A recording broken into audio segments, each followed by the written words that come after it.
All right, so I'm going to be breaking down the plank to pike. Some of you might be familiar with this as a toe drag. It is where we start in a plank position on our hands. We drag our feet to allow our hips to raise up with the ultimate goal of being stacked, hips on top of shoulders, on top of elbows, on top of hands, so that we can get into this press to handstand. I am so not there. I am a former CrossFitty, powerlifty, weightlifty, bodybuilder type. So I'm still working through a lot of my, wrist mobility and strength limitations, thoracic spine limitations, et cetera, but that doesn't mean we can't start, incorporating this movement and working towards better body control in a, gymnastic sort of orientation. So anyways, let's go ahead and just jump in. Also in the title, you'll see that there's going to be a tuck variation for those of you who don't feel that the pike is valuable. Depending on the day, I will choose either one based on warm-ups and assessment of how my body's feeling from day to day. Anyways, let's go ahead and just jump right in. Let me make sure I'm in frame here. So I've got this green sheet, and this is going to act as a support for my feet because we're actually going to go tops of feet on the floor. This is going to help us with that dragging motion. So depending on the surface, that's going to dictate what you'll use to help you slide up and down. If you're on traditional gym floor, that's kind of that rubbery feel.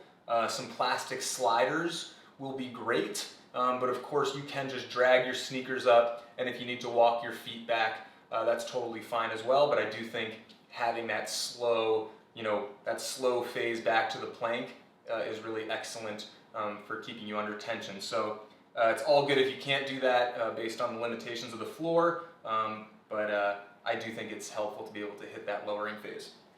So anyways, I got tops of feet into my sheet. That's going to help me slide on my surface.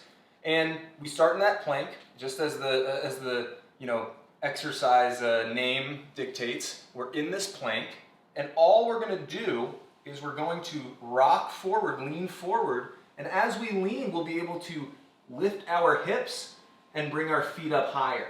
Once we get to that point, that end range, we just slowly descend, all right? Now, of course, there is an aspect of time under tension with regards to our shoulders, triceps, hip flexors, abs, quads, et cetera, et cetera. There's a lot going on in this movement. There's lats, there's upper traps as we rock ourselves forward. So, there will be some limitations there potentially, but I do think a lot of people can get going even if they feel like, oh, but I can't get that far. That's okay. Maybe your drag ends here, and you just hold that end range, and you just come back, right? That is still super valuable as far as progressing yourself forward, because if you're doing that, then you are able to push yourself beyond a traditional plank and get in some more, intense gymnastics core work. So just keep that in mind. Don't feel bad because you have limitations. Don't think you need to hold yourself back because you don't think it's the ideal rep. There is no ideal rep, other than what is ideal for us. So just keep that in mind. So that would be the straight leg variation. Now, if you're like, hey, I want to get some more hip flexion, all you would do is start bringing your knees in instead of keeping your legs straight. So this would be a tuck position, and the same idea. Now, as I was saying earlier, if you get here and you're in a traditional gym, right, you can just walk your feet back and then get into the drag. Obviously, I can't do the drag without that sheet because this is going to create a lot of friction and give me some sort of burn/rash on the tops of my feet. So just keep that in mind. You can absolutely walk your feet back, play with the movement, play with that weight shift.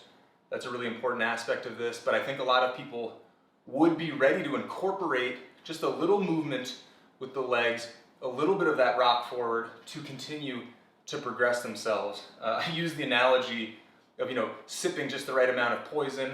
Maybe not my best. It works in my brain as far as, giving yourself that perfect dose that can actually help. But it's true, if you go too far, it's not going to be beneficial. But anyways, just keep that in mind. have fun with this exercise and have fun implementing it into your practice.